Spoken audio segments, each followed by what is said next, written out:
Mr. President, on behalf of my group, I extend our deepest condolences to the families and friends of all those who have tragically lost their lives in the attack in the Kunduz. Our thoughts are with their families.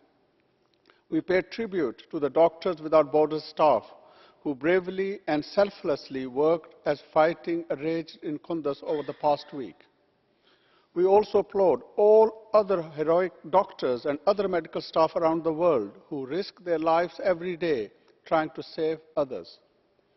The hospital was clearly marked, and the exact location of the hospital was communicated to all parties to the conflict.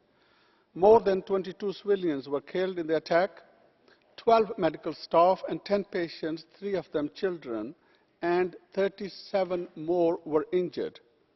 We, as a group, strongly condemn this attack. Under the rules of international humanitarian law, a hospital is a hospital, and the people inside are patients and the medical staff. To target a medical facility in this way is a violation of that, whatever the circumstances. Given the seriousness of the harm and the gravity of the alleged legal violations, it is critical that there is a prompt, full, independent investigation to ensure maximum transparency and accountability, and those responsible must be brought to justice. Constantly we see that some measures adopted to counter terrorism have violated international laws. We learned earlier this month of David Cameron's decision to carry out a British drone attack, killing its own citizens extrajudicially outside the UK. US routinely violates the airspace of Pakistan and carries out drone attacks resulting in death of civilians. The objectives are to save human lives and dignity in the face of a terrorist threat. Violation of international laws cannot serve as an excuse to combat against terrorism. There always needs to be a strong response from the EU. Respect for human rights and the rule of law must prevail. We also condemn Taliban for the violence they are carrying out. The Taliban's success in and around Kunduz are the consequences of corrupt and abusive governance. The Afghan government needs to be united and needs to focus on legitimate grievances and community consensus building. A political transition from features genuine, inclusive reconciliation effort is needed, otherwise the security situation is likely to worsen further. The EU and the international community should assist in this through diplomacy and negotiations.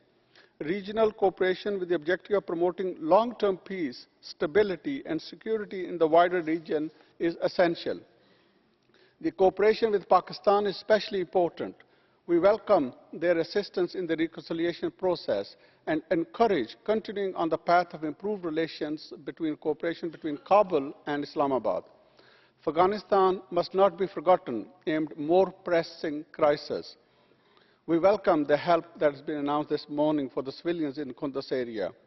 Although thousands of kilometers away, we in Europe have been experiencing the effect of the increased instability in Afghanistan. Many Afghans, too, are giving up on their country. Afghans have been devastated by over 3 decades of conflict. They urgently deserve peace. Finally, Mr. President, the US states that this attack was a mistake, but they have now offered 4 different accounts, hence the need for independent inquiry. The attack has implications not only in Afghanistan, but for medical NGOs across the world. We have a responsibility to ensure that this type of tragedy does not happen again. Thank you.